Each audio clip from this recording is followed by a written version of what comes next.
As a teacher, one of the hardest things to deal with is defiance, students who do not listen to us. But what do we do if those students really cannot control their actions? What if they have oppositional defiant disorder?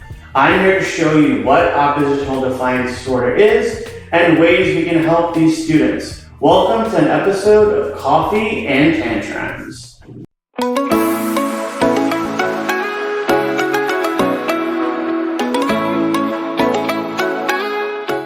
ODD actually is. According to DSM-5, oppositional defiance disorder is repetitive, angry behavior problems, or vindictiveness lasting for at least 6 months. There's no one cause for ODD. It could be caused by genetics. It could be some families could be predisposed to anxiety or other disorders. It can also be caused by learned behavior, so it might be linked to ADHD. Could be how the child was raised. They could have had harsh treatment growing up. They could have had social rejection from their peers. There's many causes for ODD. Luckily, there's also many treatments. The best thing we can do as teachers is get the parents involved. And we can't diagnose ODD, but we can tell them that how their child is doing in the classroom if we're seeing patterns of behavior problems. So getting the parents involved is super important. They can get the child therapy. They could use approaches that work for you and actually bring that into their own life. How I like to do it is start with a lot of positive praise. Show the parent that you're on their side and you want to help. And what I noticed too is a lot of kids who have ODD, their parents and the child are really kind of against the school system. They think that everyone's out to get them, and the best thing you can do is show the parent that you're on their side and you want what's best for the child. In terms of classroom approaches, you really building a relationship with that child is the best thing you can do. Getting them to know that you're safe and they can form a secure attachment with you is huge in the development of the child.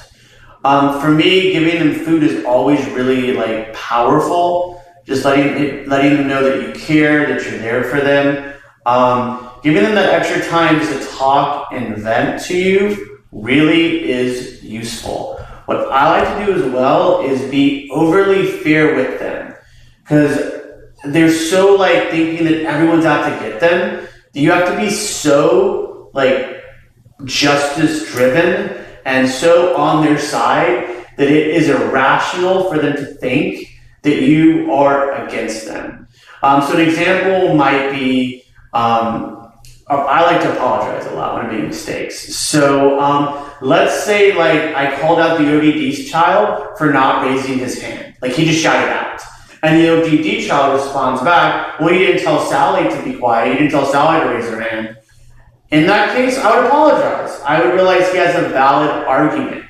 I did get him in trouble and say he shouldn't do that, when also Sally should have done it as well. So really try to be super just fair about it. Let their side be heard. I'm not saying take disrespect if you don't like it. I'm also not saying be too supportive of them. I'm just saying be super fair and help them work through those irrational thoughts.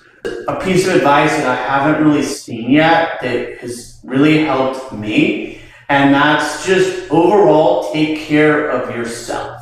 Teaching is one of the hardest professions. Teaching burnout is real, and doing self-care is going to be the best way to help your students. Go out for a run.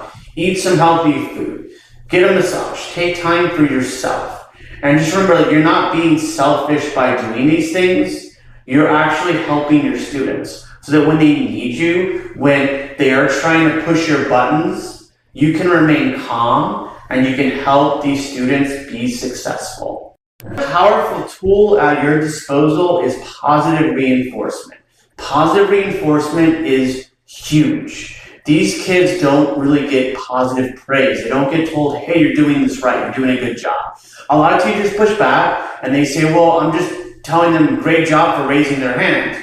But still, they're getting that positive praise. And we don't know how impactful that really is on their lives. So what I do is I try to give them as much positive praise as possible, so that when I do have to point out those negative things, they know, hey, this guy cares about me, he's there for me, he's recognized all these other great things I've done, and I need to accept what he is saying. Positive praise is a game changer. It will make these kids love you and work for you.